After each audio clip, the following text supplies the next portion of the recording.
¿Qué tal, amigos? Un gusto saludarles. Déjenme presentarme. Mi nombre es Sergio Antonio Basayala. Vengo de la licenciatura en enfermería de la Universidad de Valladolid, Yucatán. Esta es mi tesis documental que trata acerca del plan de cuidados de enfermería estandarizado en accidente ofídico. Pues vamos a dar inicio. Como objetivo general tenemos el diseñar un plan de cuidados en enfermería estandarizado al paciente con accidente ofídico, esto a través de una metodología de proceso de atención enfermero, utilizando un pensamiento clínico y un lenguaje estandarizado basándose en Andan y Ginok. Tenemos como objetivos específicos describir el marco teórico que constituye al accidente ofídico a través de las guías de prácticas clínicas y las fuentes confiables. Esto para poder establecer futuras intervenciones en los pacientes. De igual forma, vamos a identificar a través del proceso de evaluación los 20 principales diagnósticos de enfermería en atención del paciente con accidente ofídico. Vamos a discriminar a través de la jerarquización de Mayor y Gordon los patrones funcionales afectados por el paciente con accidente ofídico para la atención de los pacientes a través de los cuidados estandarizados. Vamos a priorizar los diagnósticos de enfermería y jerarquizar de acuerdo al juicio crítico con base al accidente ofídico. Vamos a establecer planes de cuidado a través de las intervenciones y actividades de la atención de enfermería como herramientas enfocadas a la obtención de los resultados del accidente ofídico. Como marco teórico tenemos la definición. Según la literatura se dice que el accidente ofídico se puede definir como una mordedura de una serpiente que puede inocular veneno a través de su mordedura, liberando en la sangre pues distintas sustancias tóxicas que pueden lesionar los tejidos y pueden provocar alteraciones en todo el cuerpo humano. La clasificación puede dividirse en 4, que es botrópico, crotálico, lachésico y el elapídico. Empezamos por el botrópico, que se subdivide en 3. En el leve, se dice que si después de las 6 horas de observación la reacción local es prácticamente mínima, es leve. En el moderado se dice que si después del tiempo de coagulación presenta prolongado o incoagulable. Y en el severo, pues si la sangre es incoagulable a pesar pues de que haya existido un tratamiento inicial y específico. En el crotálico, en el leve se dice que si después de las 3 horas pues no hay fases neurotóxicas. Y en el moderado pues sí hay fases neurotóxicas, hemoglobinuria moderada, pero sin daño renal ni parálisis respiratoria. En el severo sí se presentan fases neurotóxicas que aparecen en las primeras 6 horas. En el achésico se dice que si después de las 6 horas de la reacción pues local cutánea es leve y no hay alteraciones en los exámenes de laboratorio. Esto pues es moderado. Cuando hay equimosis, edema, pues un dolor progresivo, prácticamente el dolor va a ir aumentando poco a poco. Incluso van a haber alteraciones en la presión arterial y pues aquí va a ser hipotensión y hipertensión dependiendo de la cantidad pues de veneno que se vaya a introducir en el cuerpo. Incluso va a haber una alteración de la conciencia, prácticamente el paciente va a estar consciente, orientado, dependiendo de la cantidad de veneno que pues va a estar en el cuerpo. Y en el severo, cuando se presenta pues edema, dolor, equimosis y flectemas que aparecen de forma progresiva, prácticamente acá el dolor va a ser un poquito más intenso y se va edematizando en el lugar, en el área donde pues, se pudo realizar la mordedura. En el apídico, leve, se dice que si antes de los 30, 60 minutos, pues no presenta pues fases neurotóxicas. En el moderado, pues sí, en las 2 primeras horas se va a estar presentando la fase neurotóxica, pero sin dificultad respiratoria. Y en la severa, pues sí se va a presentar fases neurotóxicas con una dificultad respiratoria, incluso una dificultad para deglutir, y el paciente puede caer en un estado de coma. ¿Por qué puede presentarse la dificultad respiratoria y la dificultad para deglutir? Ya que existe una falla multiorgánica. Prácticamente los alveolos y los pulmones no van a estar reaccionando a cómo funcionaban anteriormente. Incluso en el momento de deglutir, el paciente va a sentir un atragantamiento y va a sentir esa sensación. Manifestaciones clínicas. El botrópico dice que se puede presentar dolor local prácticamente donde la serpiente mordió, edema, se va inflamando, se va edematizando por el mismo veneno que se va introduciendo al área. El eritema con manchas rosáceas y cianóticas se van a poder identificar prácticamente sin pigmentaciones, así como les había comentado, una falla multiorgánica, va a fallar lo que es el renal, los pulmones, el corazón y el cerebro y otros órganos. Se va a presentar un sangrado espontáneo, eso ya sea en la parte de la mordedura o una parte interna debido a la falla multiorgánica. Se va a presentar equimosis, linfagitis, necrosis superficial. La necrosis se va a presentar debido a la mordedura. Primero se va a convertir en una necrosis, posteriormente en una infección, una sepsis, hasta llegar a la necrosis. La hipotensión, la epistaxis, la gingivorragia, la hematuria, la melena y un sangrado pues, de otros órganos, como pues ya había explicado. Crotálico, aquí va a haber un dolor local leve, es mucho más leve que el botrópico, se va a presentar una parestesia, una mialgia generalizada, una dificultad pues progresiva, prácticamente el paciente va a ir incluso desaturando poco a poco, pues hasta desaturar pues ya con una intensidad más. Se le va a presentar una taquicardia, una diplopia, una obnubilación, mioglobinuria, oliguria. Eso se va a presentar incluso por las fallas renales. En el achésico, ese es muy característico, ya que aquí se presenta la confusión mental y el paciente pues no se va a poder como que orientar, va a estar como que desconcertado. Se va a presentar una palidez intensa, una sudoración, frialdad cutánea, una obnubilación, una hipotensión y un shock. En el lapídico aquí se presenta pues adormecimiento en la región, en el área prácticamente donde la serpiente pues mordió. Se van a presentar fases neurotóxicas, cialorrea, disartria, anuria e insuficiencia renal aguda o oliguria. Como les comenté, el riñón ya no va a estar funcionando adecuadamente y se le va a hacer como que un poquito más complicado el miccionar al paciente. El tratamiento. Encontramos al paciente, pues en el momento de la escena tenemos que iniciar los primeros auxilios, que es iniciar con el ABCDE, que es la reanimación inicial. Tenemos que igual forma administrar pues oxígeno, checar la oximetría y el monitoreo cardíaco. Hay que ver que el paciente pues no esté desaturando ni tenga una frecuencia pues fuera de los parámetros normales. Tenemos que administrar la profilaxis con penicilina cristalina, así como una analgesia con acetaminofén, dipirona o tramadol, estos para que pueda pues disminuir lo que es el dolor. Se tiene que hacer una limpieza de la herida, pues esto ya puede ser con solución salina o con microdacin. Se debe realizar una intubación orotraqueal, pues si hay insuficiencia respiratoria, eso depende pues, de lo que diga el médico, así como el más importante que es el suero antiofídico. La terapia antidotal que consta en el polivalente INS, monovalente INS, polivalente probiol, polivalente antibimiptib y el bioclon. Esto se va a depender mucho pues del grado en el que se encuentre pues el paciente. Si es un envenenamiento leve se le va a aplicar de 2 a 4 ampolletas. Si es un envenenamiento postmoderado se le va a aplicar aquí pues de 4 a 8 ampolletas. Y si es un envenenamiento pues grave, aquí ya requiere un poquito más de cuidado y un poquito más de dosis, se le va a aplicar de 6 a 12 ampolletas. Aquí ahora les voy a presentar una tablita pues donde vamos a explicar un poco acerca de unos parámetros que se requieren cuando son a través de los grados, el fibrinógeno, el suero antifatídico, la estancia hospitalaria y la unidad de atención. Cuando el grado es 0, se le debe administrar mayor de 200 miligramos por decilitro del fibrinógeno con un suero antifatídico, pues aquí no se le aplica, y la estancia hospitalaria de un día en el área de urgencias. Cuando es grado 1, que es leve, se le aplica 200 miligramos por decilitro con un suero antifatídico de 2 a 4, y la estancia hospitalaria va a ser de 2, aquí puede ser en urgencias o en la sala general. Y en el grado 2, que es el moderado, se le puede aplicar de 200 miligramos por decilitro, que un suero antifatídico va a ser de 5 a 8 con su estancia hospitalaria de 3 días. Esta va a ser aquí, va a requerir un poquito más de cuidado, de especialidad, y va a estar en la unidad de cuidados intensivos. Y en el grado 3, que es el severo, debe ser menor de 100. Y el suero antifatídico va a ser de 10. Aquí va a requerir pues, una estancia hospitalaria mayor de 6 o 6. Aquí va a ser, pues como les había comentado, un cuidado más específico, especializado, y esto va a ser en la unidad de cuidados intensivos. Bueno, ahora vamos al cuadro de razonamiento. El cuadro de razonamiento, pues vamos a explicar los datos significativos, el análisis educativo, que es el patrón funcional, y la etiqueta diagnóstica, los factores de riesgos y las características definitorias. Primero empezamos con los datos significativos, como la infección, daño en la piel, dolor, temperatura, problemas con la presión arterial, problemas con renales, problemas con la coagulación de la sangre. Empezamos con el primer diagnóstico, que es riesgo de infección, que le pertenece al dominio número 11 con seguridad y protección, y la clase número 1. Ese factor relacionado pues sería alteración de la integridad cutánea.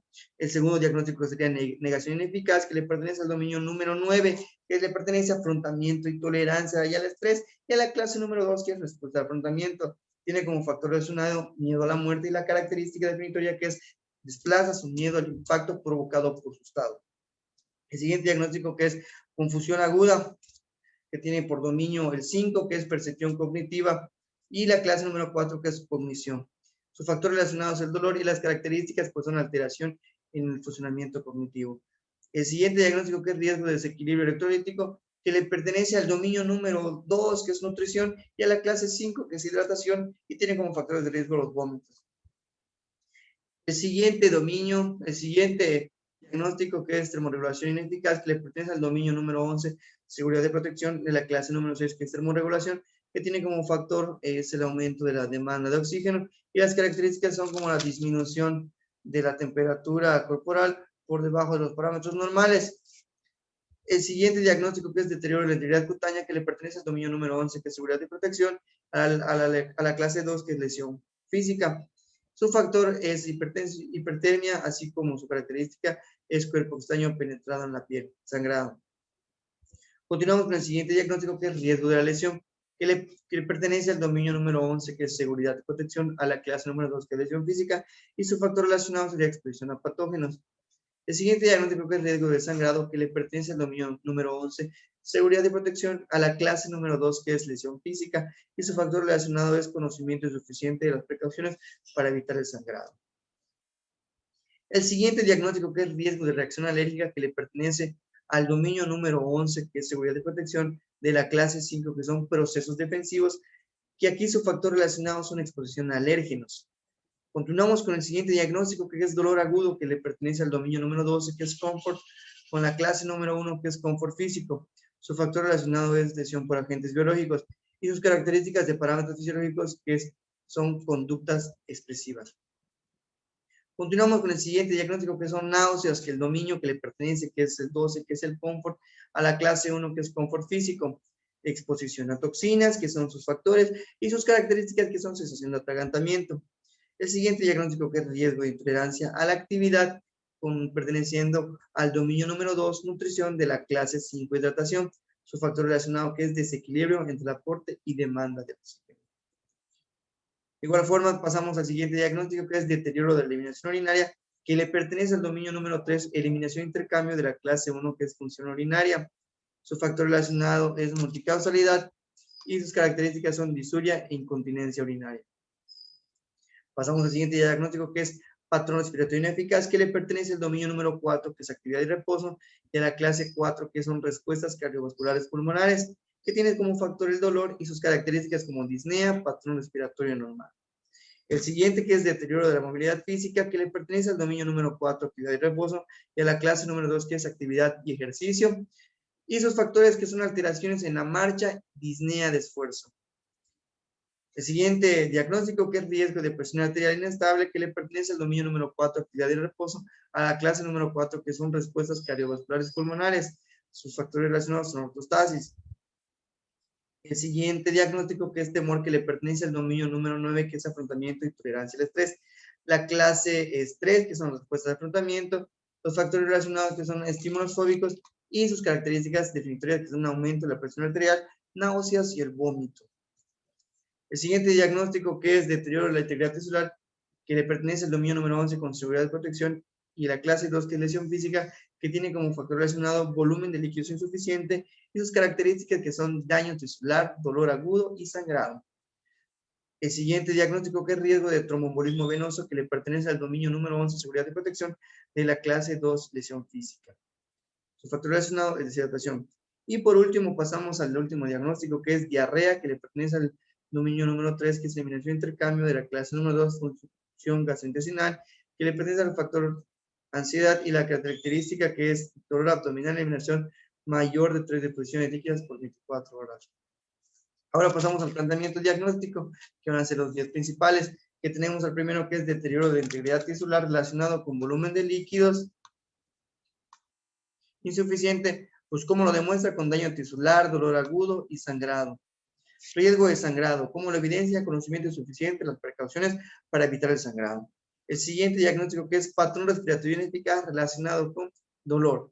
¿Cómo lo demuestra? Pues con disnea, patrón respiratorio normal. Continuamos con el siguiente, que es riesgo de presión arterial inestable. ¿Cómo lo evidencia? Ortostasis. El siguiente diagnóstico, que es náusea relacionado con exposición a toxinas. ¿Cómo lo demuestra? Sensación de atragantamiento. Pasamos posteriormente al riesgo de tromboembolismo venoso. ¿Cómo lo evidencia? Deshidratación. Dolor agudo relacionado con lesión por agentes biológicos. ¿Cómo lo demuestra? Cambios de parámetros fisiológicos, conducta expresiva. Riesgo de infección, pues ¿cómo lo va a evidenciar? Alteración de la integridad cutánea. Riesgo de desequilibrio electrolítico. ¿Cómo lo evidencia? Diarrea, vómitos. Deterioro de la eliminación urinaria relacionado con multicausalidad. ¿Cómo lo demuestra? Disuria e incontinencia urinaria. Ahora vamos a pasar para los planes de extracción. Primer diagnóstico, que es deterioro de la integridad tisular relacionado con volumen de líquido insuficiente. ¿Cómo lo demuestra? Pues daño tisular, dolor agudo, sangrado, que le pertenece al dominio número 11, seguridad y protección, clase 2, que es lesión física, y resultado, que es 1101, que es integridad tisular, piel y membranas mucosas. Aquí podemos la escala de medición, que le pertenece al 1 gravemente comprometido, 5 no comprometido. Tenemos posteriormente a los indicadores, que son temperatura de la piel, sensibilidad, hidratación, perfusión tisular y la integridad de la piel. Aquí es muy importante hacer pues el énfasis de que no se puede lograr, por ejemplo, si el paciente tiene uno gravemente comprometido en la sensibilidad, lo vayamos a llegar a no comprometido. Aquí no hay que ser tan ambiciosos, porque el paciente tiene que pasar por cierto tratamiento y ciertos procedimientos. El siguiente apartado de la tabla nos dice que es 1 grave y 5 ninguno. De los indicadores dicen que son lesiones cutáneas, palidez, necrosis e induración. Ahora empezamos con nuestras intervenciones, que son cuidados de la herida. Sus actividades propias, que son monitorizar las características de la herida, incluyendo drenaje, color, tamaño y olor. Medir el lecho de la herida según corresponda. Limpiar con solución salina fisiológica o con un limpiador no tóxico según corresponda. Y vamos a comparar y registrar regularmente cualquier cambio producido en la herida. Vamos a enseñar al paciente y a los familiares los signos y síntomas de infección pues, que vaya a estar presentando, para que el paciente pueda ir avisándole y notificándole al personal de salud de que cómo se encuentra el paciente y llevar un tratamiento adecuado. Vamos a documentar la localización, el tamaño y el aspecto de la herida, para que se pueda ir verificando y anotando en la hoja de enfermería o el documento, pues según el personal de salud. Y aquí nuestra fundamentación es que el personal de salud tiene el derecho y la obligación de vigilar y analizar prácticamente todas las características de la piel, ya sea pues el drenaje, el color, el tamaño y el olor. Esto va a incluir prácticamente el proceso de asepsia para que tenga un mejor cuidado en las heridas. La intervención siguiente, que es vigilancia de la piel con sus actividades, que es observar si hay enrojecimiento, calor extremo, edema o drenaje en la piel de mucosas.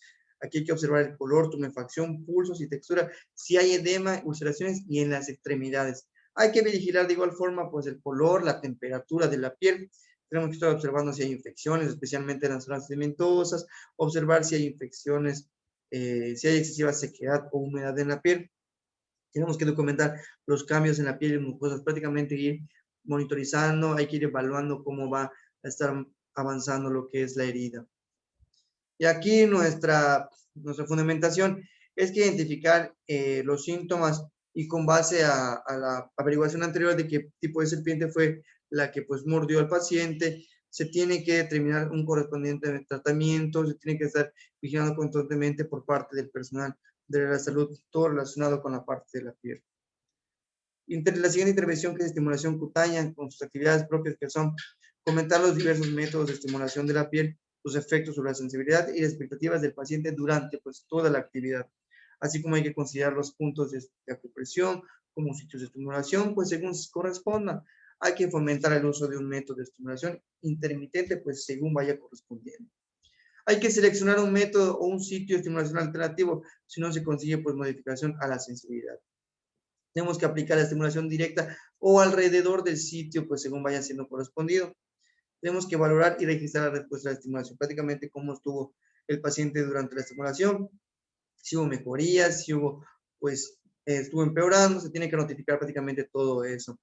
Y aquí, pues, nuestra fundamentación es que después de un tratamiento específico en la piel, se necesita realizar, pues, una estimulación cutánea al paciente, siempre, pues, identificando, pues, la parte de la sensibilidad del paciente, pues, se puede realizar, pues, en la parte de la herida o se le puede realizar en los lados o los laterales, pero siempre con un método valorando y respetando, pues, la parte del dolor, y se tiene que mejorar prácticamente la parte de la sensibilidad del paciente. Nuestro siguiente diagnóstico es el riesgo de sangrado. Como la evidencia, conocimiento insuficiente de las precauciones para evitar el sangrado, con el dominio número 11, que es seguridad y protección, de la clase número 2, que es lesión física. Y el resultado, que es la severidad de la pérdida de sangre. Tenemos una escala de medición que dice que el 1 es grave y el 5 es ninguno. Unos indicadores, que es pérdida sanguínea visible, disminución de la presión arterial diastólica, así como la pérdida de color corporal, palidez de la piel y mucosas, así como la ansiedad. Como les había comentado, sería muy ambicioso el poder avanzar de grave a ninguno. Tenemos que llevar prácticamente un procedimiento para ir mejorando poco a poco.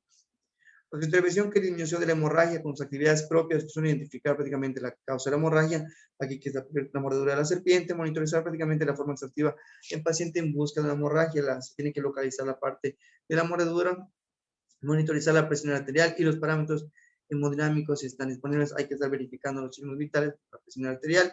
Tenemos que checar la presión venosa central y la presión capilar pulmonar del enclavamiento de la arteria pulmonar. Tenemos que monitorizar prácticamente la función neurológica, ver cómo se encuentra el paciente por parte de que ha perdido sangre. Tienen que mantener una vía de acceso permeable, eso es para administrar lo que son sueros o suero antifídico. Se tiene que evaluar la respuesta psicológica del paciente a la hemorragia y su percepción de la situación. Preguntar al paciente cómo se siente, pues de acuerdo a que tiene pues una pérdida o ha estado perdiendo sangre en la mordedura. Y aquí pues nuestra fundamentación es que se tiene que realizar la presión directa cuando existe una hemorragia. Se le puede aplicar pues un apósito de 10x10 para disminuir la hemorragia. Y el segunda opción, pues la última herramienta que no está muy recomendada, pero podría utilizarse, que es el torniquete. En la intervención, que es manejo de la hipovolemia, las actividades propias son monitorizar los signos de deshidratación, por ejemplo, escasez de urgencia cutánea, retraso del relleno capilar, así como un pulso débil filiforme, sed intensa, sequedad de mucosa y oligurio. Así como tenemos que monitorizar prácticamente la asistencia de la hipotensión ortostática y la aparición del mareo en ponerse de pie. Eso es muy importante. Así como hay que mantener pues el acceso ibeco permeable, como se había comentado, para administrar hemoderivados, para administrar sangre, para administrar pues soluciones si el paciente lo requiere. Vigilar las pérdidas de líquido, aquí ya son hemorragias, vómitos, diarrea, diafragma, taquimia. Hay que estar monitorizando prácticamente entradas y salidas para ver cómo se va encontrando y cómo va avanzando el paciente. Tenemos que administrar hemoderivados prescritos para aumentar la presión oncótica, plasmática y reponer la volemia según corresponda. Hay que colocar al paciente en modo que favorezca la perfusión prácticamente periférica para que pueda estar con un mejor estado de salud. Y aquí, pues, nuestra fundamentación es que dice que tratamiento con choque hipovolémico se debe iniciar la reanimación, pues, de líquidos para que pueda restaurar el volumen vascular. Eso se puede administrar con soluciones de una forma que se le administren coloides o cristaloides. Y nuestra siguiente intervención, que es la vigilancia, con actividades que son pues, propias, que determinan los riesgos de la salud del paciente según corresponda. Se tiene que preguntar al paciente por sus riesgos, síntomas o problemas recientes, comprobar el estado neurológico, ver cómo se encuentra el paciente, así como monitorizar los signos vitales según corresponda, ya sea frecuencia cardíaca, TA, saturación, todo se tiene que monitorizar. Observar si hay síntomas de desequilibrio electrolítico, pues modificar y monitorizar prácticamente entradas y salidas. Observar si hay tendencias hemorrágicas en los pacientes de alto riesgo.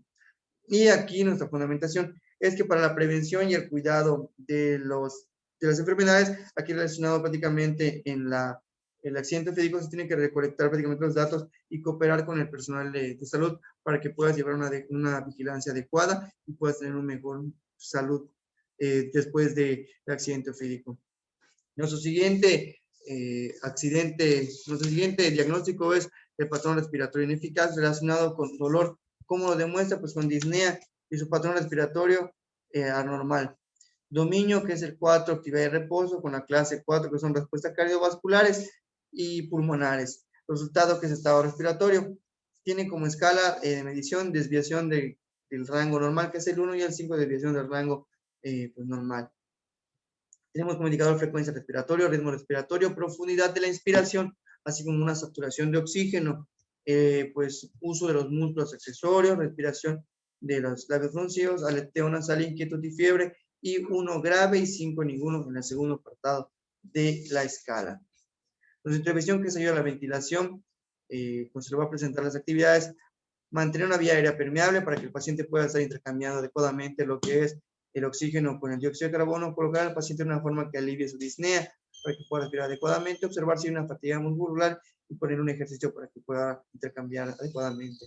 Iniciar y mantener el oxígeno suplementario, pues según sea prescrito, así como administrar una medicación adecuada para controlar el dolor y que se evite una hipoventilación. Tenemos que controlar periódicamente el estado respiratorio y de oxigenación. Y aquí prácticamente nuestra fundamentación es que el paciente con accidente ofídico y se tiene que monitorizar prácticamente lo que es la saturación de oxígeno. El personal de enfermería o el personal de salud tiene un papel muy importante, tienen que recolectar prácticamente todos los datos, tienen que mantener la vía aérea permeable, tienen que auscultar los campos respiratorios, tienen que checar prácticamente la parte de oxigenación y tiene que ver que el paciente tenga una respiración adecuada. En la intervención, que es manejo de la vía aérea, tiene que abrir la vía aérea mediante técnica de elevación de barbilla o punción mandibular, pues según corresponda. Se tiene que colocar al paciente para maximizar el potencial de ventilación, así como tiene que fomentar una respiración lenta y profunda que irán oxitocino.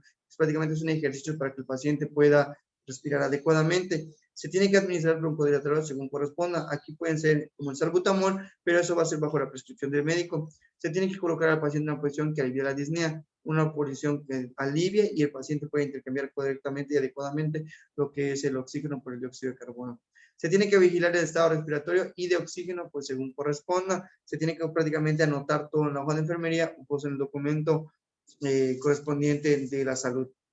Y aquí, pues, nuestra fundamentación es que tenemos que mantener las funciones, pues, adecuadas. Tenemos que ver que, pues, ya que es un paciente crítico, un paciente con accidente físico, pues, siempre tenga que administrar oxígeno. Tienen que tener permeable lo que es la vía aérea. Y la siguiente intervención, que es la oxigenoterapia, con sus actividades propias, que mantienen la permeabilidad de las vías aéreas, como os había comentado, para que se vaya administrando adecuadamente el oxígeno. Tenemos que preparar un equipo de oxígeno y administrar a través de un sistema de calefactado, humidificado. Tenemos que administrar oxígeno suplementario, pues según sea el caso y según órdenes del médico, así como tenemos que controlar la eficacia de la oxigenoterapia, pulsímetro, gasometría arterial. Podemos colocar prácticamente un oxímetro al paciente para ir monitorizando. Tenemos que vigilar el flujo de litros de oxígeno para ver cómo va a ir evolucionando y ver si se le va aumentando o va disminuyendo. Tenemos que observar la ansiedad del paciente relacionado con la necesidad de la oxigenoterapia. Prácticamente que al paciente, si realmente vemos que lo requiere, lo necesita, se le tiene que administrar la oxigenoterapia. Y aquí nuestra fundamentación es que hay que administrar oxígeno para que la saturación del paciente pueda aumentar los niveles o esté en los rangos normales, que es 95 a 100, y de 94 abajo se le conocería como hipoxia leve. Hay que estar monitorizando la parte del FIO2. Riesgo de la presión arterial inestable, como la evidencia, ortostasis, con el dominio que es 4, reposo. Clase 4, respuestas cardiovasculares pulmonares, con resultado que es autocontrol, enfermedad arterial. Tenemos la escala de emisión que es 1 nunca demostrado y 5 siempre demostrado, con los indicadores que es control, signos y síntomas de enfermedades arterial periférica, como búsqueda de información sobre enfermedad arterial periférica. Hay que controlar prácticamente la presión arterial, controlar los signos y síntomas de comportamiento, enfermedad y arterial periférica. Nuestra intervención, que es manejo de la hipotensión, sus actividades propias, que es obtener una historia clínica detallada para determinar el nivel de riesgo de hipotensión, incluyendo el uso de medicamentos. Hay que checar prácticamente toda la historia clínica para ver qué medicamentos pues se les administran al paciente, si lo han administrado. Medir la presión arterial para determinar la presencia de hipotensión, definida como menos de 90, pues sistólica, y menos de 60 como diastólica en la población general. Hay que estar monitorizando lo que es la presión arterial. Realizar un electrocardiograma, pues según sea el caso, si el médico pues lo indica, así como hay que determinar el tratamiento pues médico y si la influencia de la hipotensión. Tenemos que vigilar las complicaciones ante una hipotensión, cómo se va a caer en choque el paciente, o hay que estar verificando prácticamente todo eso. Y nuestra fundamentación es que se necesita una terapia encaminada pues a la causa pues directa con agentes vasoactivos que puedan hacerlo mejorar, y tenemos que llevar un cuidado adecuado de la hipotensión. Administración de medicamentos, que es nuestra siguiente intervención, con sus actividades propias, que sigue las 5 reglas de administración correcta de la medicación, verificar la receta o la orden de medicación antes de administrar el fármaco, que es muy importante, que no podemos administrar medicamentos sin la prescripción del médico. Tenemos que prescribir o recomendar los medicamentos de acuerdo a la autoridad prescripta, como sea el caso. Tomar en cuenta las alergias del paciente antes de la administración de cada fármaco y suspender los medicamentos si es adecuado, ya que el paciente puede tener reacciones alérgicas o efectos adversos si se administra un medicamento que es alérgico. Hay que verificar la presentación de la medicación antes de administrarla. Por ejemplo, comprimidos, entéricos, aplastados, líquidos orales o una jeringa IV envuelta en alcohol. Y aquí, pues, nuestra fundamentación es que es importante también el tratamiento paliativo, asintomático, preventivo y de curación a las enfermedades más enfocadas al paciente con accidente ofídico, y tratar de mejorar la seguridad del paciente mediante la medicación. Nuestra siguiente intervención, que es cuidados circulatorios y insuficiencia arterial, nuestras actividades que son realizar la valoración exhaustiva de la circulación periférica, por ejemplo, comprobar pulsos periféricos, edemas, rellenos capilar, flor y la temperatura. Hay que evaluar los edemas y los pulsos periféricos. Tenemos que colocar la extremidad en posición de declive según sea conveniente, así como hay que proteger las extremidades de las lesiones, banda debajo de los pies y de las partes inferiores de las piernas, soporte en los pies de la cama, así como zapatos a medida para que tenga que circular adecuadamente. Tenemos que curar de igual forma las heridas y según sea conveniente para que pueda circular adecuadamente. Y nuestra fundamentación es que contribuir y mejorar la recuperación pues, de la lesión, de cómo mejorar a que circule adecuadamente lo que es la sangre para el paciente con accidente físico, haciendo que disminuya las enfermedades. Nuestro último diagnóstico, que es náusea relacionada con exposición a toxinas, ¿cómo lo demuestra? Sensación de atragantamiento, dominio 12, confort físico, clase 1, que es confort físico, y el resultado, que es la hidratación. Tenemos como escala que es gravemente comprometido, el 1, y no comprometido, que es el 5. Indicadores tenemos turgencia cutánea, ingesta de líquidos, perfusión tisular, función cognitiva. Y tenemos en el segundo apartado 1 grave, 5 sed. Sed, disminución de la presión arterial, así como la diarrea en los indicadores. Y nuestra intervención, que es manejo de náuseas con sus actividades propias, como animar al paciente a controlar su propia experiencia con las náuseas, realizar la evaluación completa de las náuseas, incluyendo pues aquí la frecuencia, duración, intensidad, factores desencadenantes, y utilizando pues herramientas como un diario autocuidado de escala visual analógica, pues en las escalas descriptivas de Duke, Yerini Ruth y las náuseas y vómitos. Tenemos que identificar los factores, medicación y procedimientos que puedan causar o contribuir las náuseas. Hay que ayudar a solicitar y proporcionar el apoyo emocional para que el paciente pueda pues, estar animado, así como hay que monitorizar los efectos del tratamiento y las náuseas. De aquí, pues nuestra fundamentación es que necesitamos buscar estrategias para consistir y conseguir emplear medidas que puedan mejorar al paciente en las náuseas. Se le puede administrar lo que es el dioperidol, dexametasona, así como el ondansetron para que pueda mejorar. Nuestra siguiente intervención, que es el manejo del vómito, con las actividades propias que son valorar el color, la consistencia, así como la presencia de la sangre y la duración de la emesis, así como el grado en el que se fue forzando. Tenemos que medir, estimar el volumen de la emesis, así como tenemos que identificar los factores, la medicación y el procedimiento, pues que pueda causar o contribuir con el vómito. Tenemos que colocar al paciente de forma adecuada para prevenir una aspiración, una broncoaspiración. Tenemos que mantener una vía aérea oral permeable para que se pueda administrar en lo que es el oxígeno, se tenga que intercambiar entre oxígeno y dióxido de carbono. Y tenemos como fundamentación que el tratamiento de las náuseas se basa fundamentalmente prácticamente en qué lo está causando y pues los síntomas relacionados. Aquí puede ser el tratado de forma farmacológica o con una dieta adecuada. La intervención, que es manejo de líquidos electrolíticos, con las actividades propias que son monitorizar los cambios del estado respiratorio, así como cardíaco, que indiquen una sobrecarga de líquidos o una deshidratación. Monitorizar la presencia de signos y síntomas de empeoramiento de la hiperhidratación o de la deshidratación, así como administrar líquidos si está indicado. Asegurarse de que la solución IV contenga electrolíticos, se administra pues a un ritmo constante, pues según vaya siendo correspondido. Administrar el suplemento de electrolitos según sea prescrito, pues según corresponda. Observar si existe pérdida de líquidos. Aquí se va a estar verificando entrada y salida de líquidos para hacer que el paciente recupere todos los líquidos perdidos, si haya tenido hemorragia, emesis, diarrea. Todo eso se va a ir monitorizando y se va a ir tratando. Y aquí, pues, nuestra fundamentación es que las soluciones líquidas intravenosas, pues, sirven para que el paciente pueda recuperar, pues, el volumen electrolítico y pueda tener una mejora, pues, extracelular. Estas son nuestras referencias bibliográficas, nos basamos en fuentes confiables, así como Nick, Nock y Nanda.